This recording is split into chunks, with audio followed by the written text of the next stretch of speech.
Nakakalimutan nyo yung ano nyo boundaries nyo Kakalimutan nyo yung boundaries nyo. Una sa lahat, hindi nyo kami binabayaran dito para magtau-tauhan at gawin yung robot at gawin yung katatawanan sa harapan. Pangalawa, hindi ako nag-board exam para lang hindi irespeto ng mga katulad nyo. Wala pa namang nararating sa buhay. Ang kakapal ng mga mukha nyo.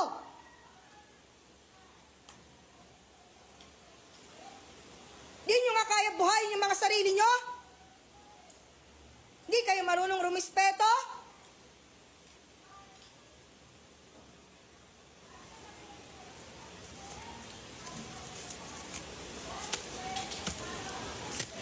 Mag-board exam din kayo para malaman nyo kung hanggang saan kayo.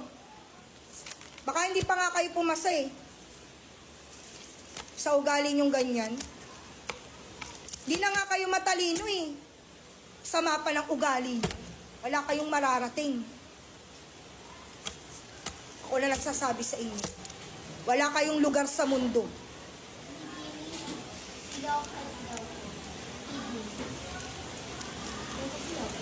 Bumaba ka na doon! Tatawa ka pa? Ingrato.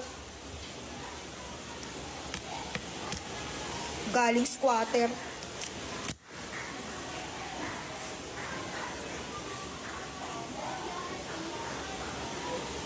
Nang mararating sa buhay.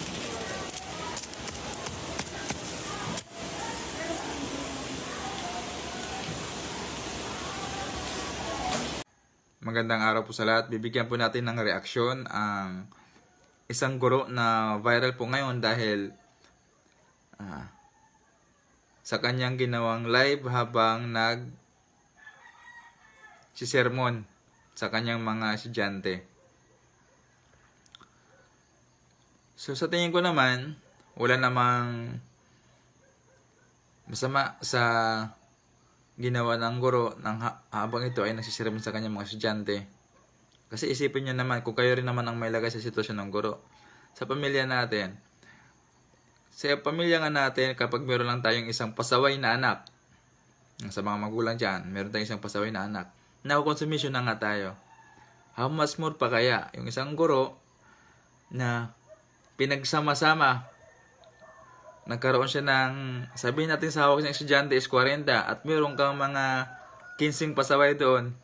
So isipin mo, ganun talaga na minsan dumarating tayo sa ating limitasyon, sa ating pasensya, sumasagad tayo sa ating pasensya, kaya tayo nagagalit ng ganun. Sa mga batang 90s, yung ganyang pananalita, hindi na natin pinapansin yan Kumbaga, wala yan. Hindi na, normal talaga na ng isang guro yan. Kasi ang isang guro ay kalawang magulang natin, di ba? Ang paaralan ay kalawang tahanan natin. So kung pasawa yung anak natin, yung ganyang paninermon, normal yan, narinig din natin yan sa tahanan natin. Real talk lang to, real talk. So huwag na nating husgahan yung guro sa kanyang mga sinabi na ganito, ugaling squatter, wala kayong marating sa buhay. Sa tingin ko nga, yan pa nga yung magmumotivate sa mga estudyante na lalo sila magsumikap dahil sa mga narinig nila sa kanilang guro. At pwede silang, alam ba, makatapos na sila, pwede silang bumalik sa kanilang teacher, sa kanilang guro na, ma'am, ito ma'am, kami nasabihan nyo na walang marating sa buhay, pero ngayon, nakatapos na, ito na yung kuhan. So yun pa nga yung magmumotivate sa kanila.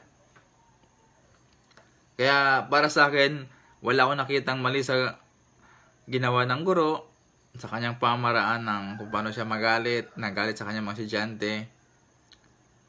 Kasi tandaan natin, ang mga guro, tao din yan, may damdamin din yan, dumarating din yan sa kanilang limitasyon, nasasagad ang kanilang pasensya. Kaya tayo mga magulang na estudyante na mayroong anak na estudyante ni ma'am, kung alam na natin na ang ating anak ay pasaway, mas maunawaan natin yung teacher. Sabi ko nga, kung tayo nga sa pamilya natin, na meron lamang tayong isang anak na pasaway, nakakonsumisyon tayo. How much more ang teacher pa, na nag-combine na yung mga pasaway ng mga estudyante. Hindi lang isa. So, yun po yung ating maging reaction dyan sa kanyang mga sinabi. So, wala akong nakitang mali. Hindi naman siya nanakit physically. So, yung nga, emotionally, yung kanyang ang kanyang naging way para mapaabot ang kanyang saloobin. Kasi iba na rin kasi talaga mga kabataan ngayon. Alam na natin yan. Ang mga kabataan ngayon, hindi siya katulad nung mga nakalipas na mga henerasyon na pag sinaway mo, nakikinig pa. Pero ngayon iba na. So, naging palaban na yung mga kabataan ngayon at mahirap sawayin dahil nga protektado sila ng batas. Ng batas na yan. Alam naman natin kung anong batas na yan na pumoprotekta sa mga kabataan na kapag yan nakurot mo lang, may kalalagyan tayo.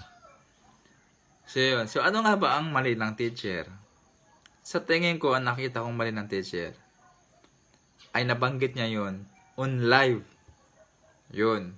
Yun ang nakita kong mali.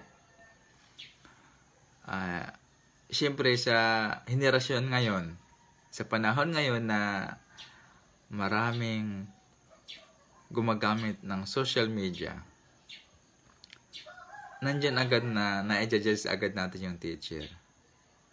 Siyempre sa iba na medyo yung emosyon, kesyo ganito, kesyo ganon, sasabihin nila, ay grabe naman si teacher. Masakit magsalita. Kesyo ganon, kesyo ganon. Yun lang yung nakita kong mali ng teacher.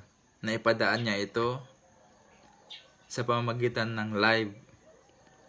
Pero kung ito sana hindi dumaan sa live, sa tingin ko hindi naman hindi ma-issue yung teacher na ito. Yung nga lang, dahil nga dumaan ito sa live, nabanggit niya ito on live, at nakita naman natin yung emosyon talaga ng teacher. Galit na galit talaga. Alam naman din natin pag galit na yung tao, di ba? Doon niya sinasabi yung mga saloobin niya talaga, na sobrang-sobra na talaga. Kumbaga pinipigilan niya lang yung mga kanyang saloobin, at nung nagalit na siya, sinabi niya na, yung nga lang, nasaksihan eh. Sa panahon ngayon, ang husgahan ngayon, nasa social media na. Kunting pagkakamali mo lang, mahusgahan ka agad ngayon sa social media. So, yun lang yung nakita kong mali na i-live pa. Pero sana manawaan natin yung guro. Alam, mahirap po maging guro. So, minsan na rin tayong nagturo. So, mahirap. Mahirap po. Hindi ko pero kung kayo naman ang lumagay sa kalagayan ng guro, mahirap po maging guro. Lalo na kung alam natin o kilala natin yung mga anak natin kung gaano kapasaway. So, yun. Kung ano man yung sinabi ng guro, yun pa ang magmomotivate sa estudyante para mas lalo sila magsumikap. So, naniniwala ako na yun pa yung magmomotivate sa estudyante niya para mas lalo sila magsumikap. At yun po yung disadvantage naman sa social media ngayon. So, siguro nakalimutan ng guro na mag-live sa TikTok. Yun nga, nakalimutan niya siguro. Dala ng kanyang galit. So, yun. Napagpiestahan siya ngayon ng social media. So, yun lang po yung nakita kong kanyang mali na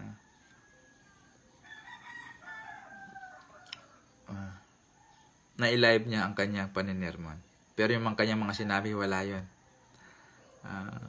Sa ating mga batang 90s, hindi natin dinadamdam yung ganun. Yun pa yung magmo-motivate sa atin. So, yun lamang po. Marami pong salamat sa inyo pong panonood.